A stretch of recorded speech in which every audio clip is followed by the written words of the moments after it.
All right, guys, welcome back to the Whiskey Blendery. I'm here with Tim, the owner. And I just make noise. Right now, he's currently working on a Father's Day blend. A couple questions about the barrels that you have access to that we can go into a little bit more depth on. Now, MGP is home. It's kind of what built the journey for the blender. Then you start getting in other amazing things. A lot of it's single barrel base.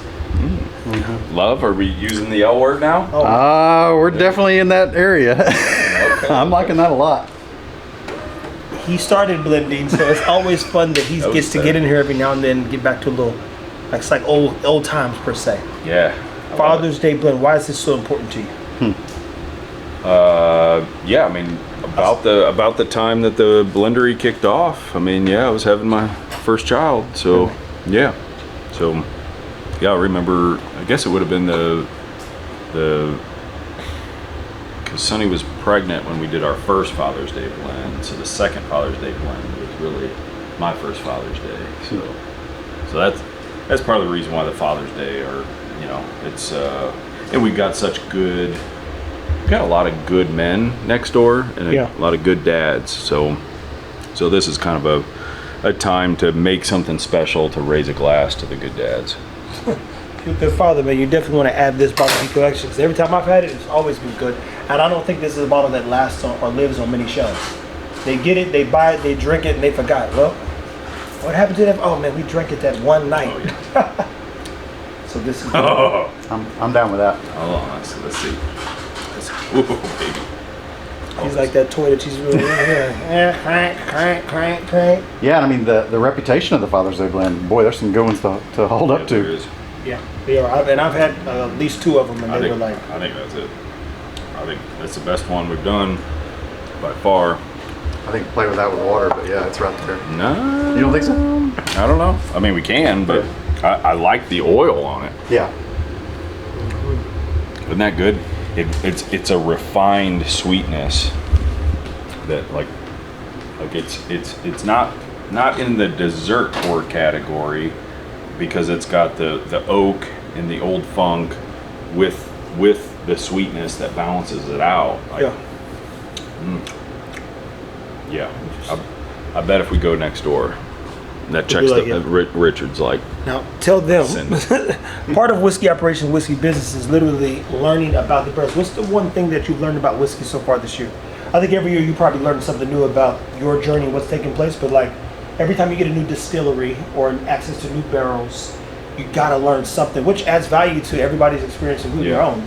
So what's that one thing? I mean, there's so much from a data standpoint. There's so much, which is why we're trying to record it all. And you see like QR codes on barrels now, and like every time we open a barrel, we're recording it now. And even the flavor profiles, the tasting notes, our ranking, like, you know, is it good today? Is it not good today? How is it trending? You know, what the yield is, all of those things. What does it play well with? So we're continually collecting data to where, you know, eventually we'll just What you got here, man? Just the man I wanted to see. He was coming to you, you coming to him, man. What you got, Richard? Oh yeah, no, bring yours if you got one. Oh, that's dumb. Table. Dump in my mouth or? Wow. I've got some recipes next door. Wow. There's a good cinnamony and raw thing, and then Try this. I think. I was about to spit him right here. Based on feedback from what you said before, I think we leaned into that sweetness on the finish. Kept the age, kept the oak, kept the funk. You're not a fan. A little less tannic. More candy. Little. It smells a little creamier, a little butterier. Yeah, a little more cream, less drying. It's definitely rounder. He couldn't even wait to tell me that. The finish, a monster, I think.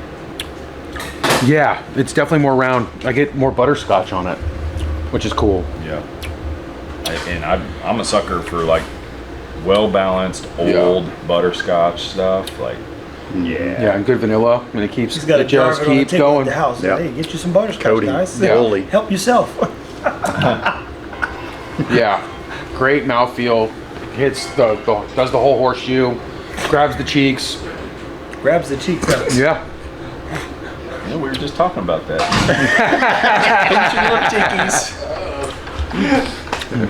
No, that's good. I like it. Yeah, it's cool. Good vanilla, great butterscotch. And Richard, what have you learned about the barrels since you've gotten access to new things as well? Get that last. That every day can be a completely different day. You know, you think you know somebody kind of thing. Like it feels like that. Like you start to think that you have its personality nailed down, and then you can come check in on it one day, and it can kind of flip you on its head. So no barrel is true. I mean, They're doing what they're supposed to do. They're just either we're hypersensitive to it, or they're doing it much faster than what you would think. Yeah. And I'm only asking because now that we've literally the first time I've been to you've seen it. Bardstown with him, and we had the flight. We ate brunch there, right? I've now had so much of these distilleries. When I hear Jim Beam, it's not the first thought or the best thought comes to mind. Yeah. And then when you guys pour something that's cherry forward, or it's got a sweetness or something fruit flavor, you go, well, where's or this like at on the shelf? It's the not Claremont there. Clementines having the orange note. Like So that's what I'm like, what is it see that you guys are doing different when they're still like it literally says Bardstown. And it don't, like, if you go to Bardstown, you might not find that in any Yeah, but bottle. that doesn't always tell the story. Yeah. Like that doesn't, because they didn't distill it. They got it and rebarreled it, and it was 7 years old when they rebarreled it in 2021. So, I mean, it just the stamp on the barrel head doesn't tell the whole story. It maybe tells the origin, and in this case, it doesn't tell the origin because it was rebarreled. So, there's just a lot of variables that go into it. And that's part of the complexity. Like each one of these barrels is so complex, so we're almost asking 4 of them to take, like, 1 sit shotgun, 2 sit in the back, kind of keep quiet. All right, I want you to drive the bus, and what we want to happen by the ratios on what we put in, it's not a linear equation. So we just have to keep trying until something comes out of it, which is part of the blessing and the curse of blending, is that it's hard to do, but when you come across something special, then it's hard to replicate unless you use those exact variables that day. So like we will bottle this today, or else if I try to use this ratio tomorrow or next week, it's done. it won't resemble what we just tried. Yeah, the reason they're able to do that is y'all are nimble. Y'all have the ability to do that today, where Bardstown and Jim Beam they can't do that. They're on a different scale. They're blending to big batches. They're doing all these things that are different. Yeah, and it's on a whole barrel. Like, okay, this barrel that hey, let's use these 40-50 barrels, and we're like, no, let's use 10% of this one barrel, and 18% of this, or we've only got 30% in that, so that's our limiting factor. So we're using portions of barrels that are changing every day. Yeah. So it's just a different business model, really. Definitely. Makes me think of a parlay bet. You know what I mean? So like every time you add a parlay to your bet, it's your odds are getting exponentially higher. Every time you add another barrel to your blend, your odds of you're making it just that much more, a single point of failure, that much more difficult. Yeah. It's like threading the eye of a needle. the more you line it up, which is why the Battle of the Blends is so fun.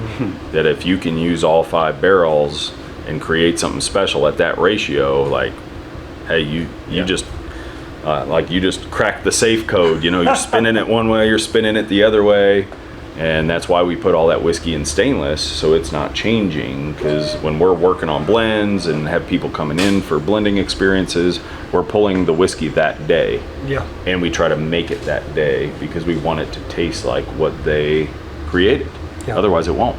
Interesting, guys. Well, we've got a lot to learn. We're going to find more ways to capture and tell stories of each and every barrel, but Tim's already found a way logistically to log in. Just keep up with it. So I'm curious, as to what's next, what's coming, and maybe what they figure out next too, man. Keep it whiskey, guys.